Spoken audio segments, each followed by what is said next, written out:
Uzumva benshi bavuga ngo iyo umugore atawe n'umugabo ngo ubuzima buba bumurangiranye, ariko nagira ngo mubwire ubuzima bw'umuntu burangira atakiri kuri ino si. Umunsi uzaba utakibarizwa kuri ino si nibwo ubuzima buzaba bukurangiranye, uretse ko tutanazi yuko aho tugiye ubuzima budakomeza, cyane ko nta n'uwigeze ujyayo ngo agaruke atubwire ko nta buzima bubayo. Ntugacike intege rero. Hari umuntu umwe duherutse kujyana mu modoka tuva i Kigali twerekeza za Rubavu, atera ikiganiro agira ati ariko uramutse uhuye n'umugore watawe n'umugabo wamugiriye ihe nama? Njye narababwiye nti buriya nta muntu w'intungane ubaho. Ashobora kuba amakosa yaraturutse ku mugore cyangwa se yaraturutse ku mugabo, ariko umwe muri bo byanze bikunze hari amakosa yakoze, uretse ko n'undi nawe hari andi yakoze. Niba hari amakosa yakoze ni ukuyicuza.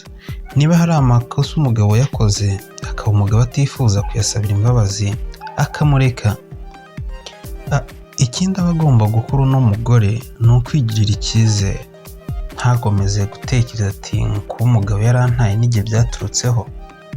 Ubuzima buba bushobora gukomeza, uba ugifite amaboko, uba ugifite imbaraga, uba ushobora gukora. Ushobora kuvuga uti se ko nkanya abana nzabibasha? Nagira ngo nkubwire nti Imana yatumye mugira urwo rubyaro, Imana yatumye mugira umuryango. Byanze bikunze izahora ifasha inzira zawe gutera imbere.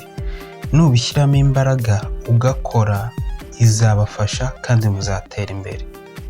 Ikindi kandi umugabo wawe ntabwo ari we mugabo uri kuri ino si. Hari abandi benshi bari hanze aha, hari abagabo benshi bamuruta.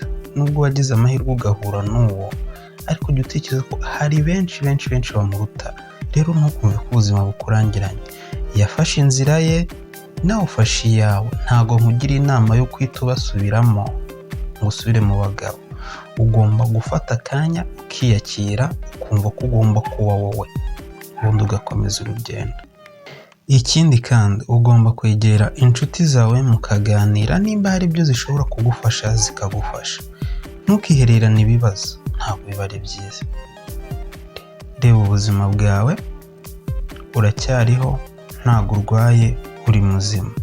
Jya hanze ukoreshe bya bitekerezo byose ufite, agahinda ugasige ku ruhande. Ibyahise byarabaye, baho nonaha, tegura ejo hawe. Nimba wakunze kino kiganiro twagiranye n'abandi, nawe hari inama wagira umugore waba wagize ikibazo nk'icyo ngicyo, ntibisaba kuri uwo mugabo, ntibisaba kuri uwo mugore. Imbaraga ufite nizo ukwiye gukoresha. Imbere ni heza, wicika intege.